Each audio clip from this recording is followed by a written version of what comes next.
Hello and welcome everybody on the screen to another issue of our APMG Mentors program. With me today is Dimitri van den Broek, Chairman of DASA. Very welcome and very glad to have you here. Thank you, Stephan. Pleasure being here in your Midday Mentors show. I really like the concept. Yeah, and I really like the sound of the birds in the background. And it can be noisy at times, but we'll be fine this time. Right, yeah. Pray for the best. Thanks for having me. About today is about DevOps DASA. Yeah, DASA is celebrating 4 years anniversary. I mean, you've been there from the beginning, and I pretty much the same. So, how did DASA actually start 4 years ago? Why did we have another scheme for DevOps? So I have to take you back to 2015. I mean, what we found is there were many organizations looking around for guidance. What to do with this DevOps thing?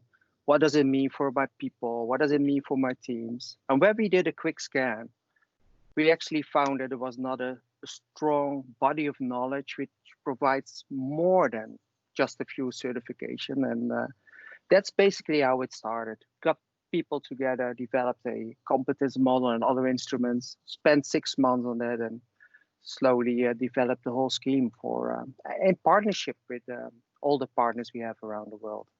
Mm-hmm. And I mean, as you say, around the world, DASA is truly global. What is the presence that we have in the meantime? Yeah, that's a good one. So what you'll find is from, say, in Japan, we have a very strong presence, basically from the start, but you'll find it from South Africa to the northern part of Europe, back to the US. And my explanation would be is also because also you guys, APMG, within our community, providing exams in many different languages, and that will really kick it. From a global presence, I mean, just a number, perhaps interesting for your audience as well. I think at the end of 2018, we had about 45 countries, and we now have learners, participants, have done their exams in more than 45 countries. So I think you could certainly claim that we have a truly global audience with DASA. All right. I mean, we as APMG have been your partner for certifications from the very beginning. So we know there's one thing is about 55 countries, which is great, which means it's a real global program. But interestingly for the audience, I think, is what are the key industries where DASA is adopted now as the premium DevOps scheme? Yeah, that's an interesting one. So if you look at the domain we're in, it's about digital transformation, developing digital services and business models, software development, and in essence, I mean, any company needs that capabilities, because if you are too late in developing these kinds of services, many of us say you'll probably be out of business in some time. However, key industries from the start were definitely the finance industry, banking, insurance companies. We had a few large banks in Europe who really kicked off the program already in 2016, and we had many of them following around the world. If you look today, I think that's also an interesting observation, is that you also find their, let's say, providers, their service providers also heavily jumping on the DevOps train, because they have to understand the language that these banks and financial institutes are talking. And so you'll find, a lot of other industries following, but certainly financial industry, I think, has been very strong from the start. Well, DASA, the DevOps scheme, where DASA really made a difference in the industry is about the competence model.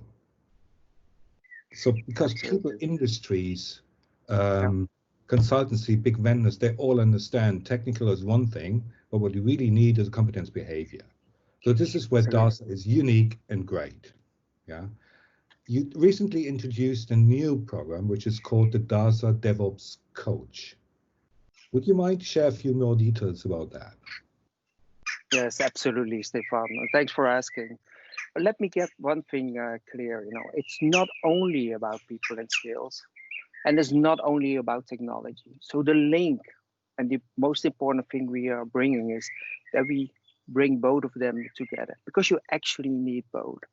And that's also the bridge towards the DASA DevOps Coach, because you need experts in organizations who understand how people work, behave, and interact, but who also understand the technology, the DevOps thing, and the DevOps ways of working. And that's where exactly where our coaches come in. It's not just a coach, but it's also not a hardcore DevOps expert. But bringing those two together are actually the change agents who can help organizations move forward in their digital transformations. I mean, the coach influences from a position of trust. That's what I've learned. Absolutely, yes, absolutely. And while the DevOps leader influences from a position of authority. So, I mean, that's the difference. But can you give an example?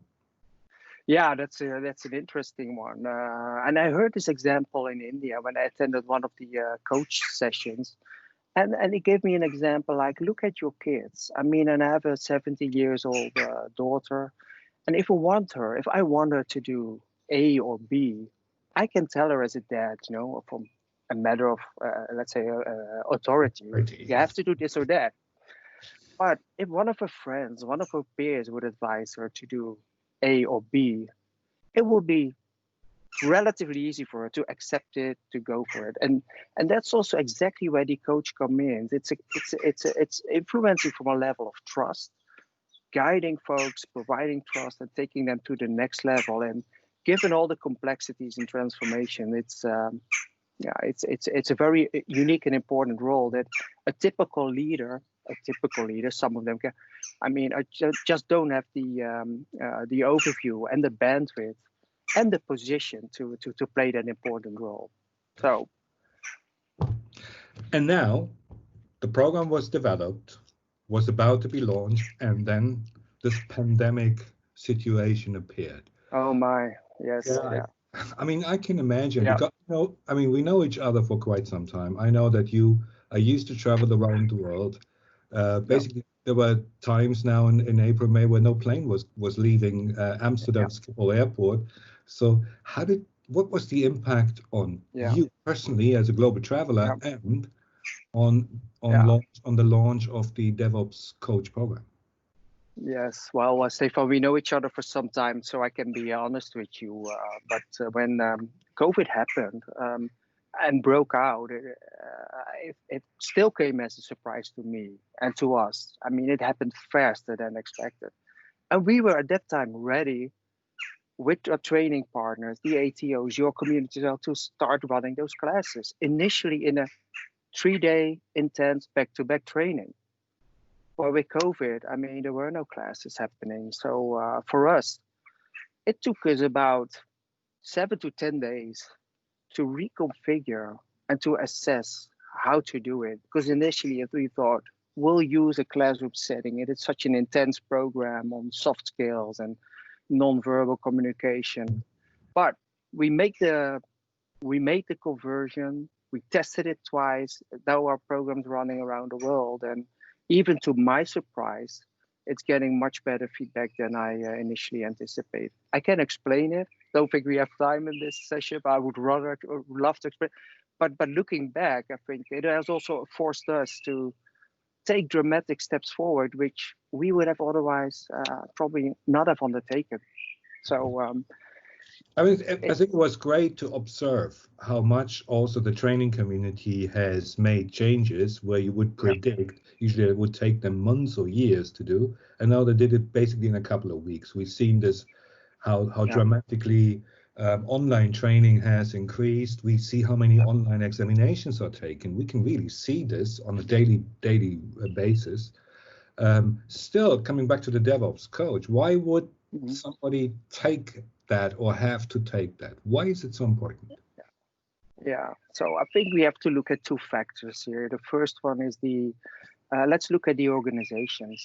I mean, if you look at and analyze, and you have McKinsey's and the Forbes with their research, analyzing digital transformation, and what comes out is about 84% of them, they just fail. And they don't primarily fail because of budget or management involvement. They all have their individual reasons. But 60% of them who do it right, they have one common denominator. They have addressed how people work and operate and collaborate. So they really address the people side of things. And that's culture, that's people, and that's exactly where the coach comes in. So from that perspective, it's not a surprise that organizations are investing in getting that capability in-house or recruiting external DevOps coaches. And that's the start, because that drives the demand for DevOps coaches in the global market. And for learners, for individuals who are interested in this domain, they have different reasons. If I speak to them, I say, well, it's about purpose. I love to get people to the next level. It's about career opportunities, which is important. It's about being credible and relevant and connecting with like-minded experts. But it's certainly a fast-growing emerging market, which is also, very interesting from a career perspective. And we see the demand. We see the demand. And actually, I'm not even surprised, because, I mean, this pandemic, it will have some terrible impact on the economy. We all know this. We are in times where the first frightening part is over, and now comes the next frightening part, is about all the impact on the economy. On the other hand, I think it has become a business enabler like none before. Digitalization has become lightning speed fast. You see that products have to be put online. You can't do this the traditional way.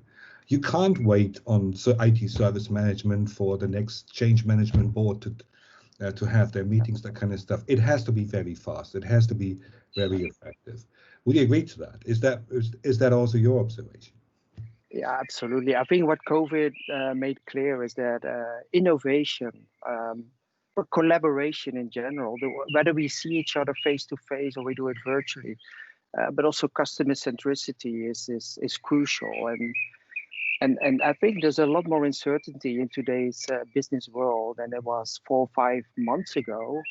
And that uncertainty also needs to be addressed. People need to feel at ease, need to find new dynamics in their teams to provide excellent or the best possible output. And so the need, indeed, for DevOps coaches in bringing people together, having them adopt DevOps principles, have only become more important to me. All right. Yeah. Okay. Well, I think I'll leave you to your garden. Maybe you still have to cut the grass for today. I don't know. I was planning to do it. I mean, normally you'll find a nice salon, but it's I just leave it as it is today. It's fantastic. Right. And still enjoy the sound of the birds. Thank you very much, Dimitri, for today and for sharing these minutes with us. And thanks to the audience, you guys, for listening to us. Wait to see more coming from the DASA DevOps scheme, and wait to see more coming from APMG. Thank you very much and have a good day. Excellent. Thanks a lot, Stephan. Take care, everyone. Thank you.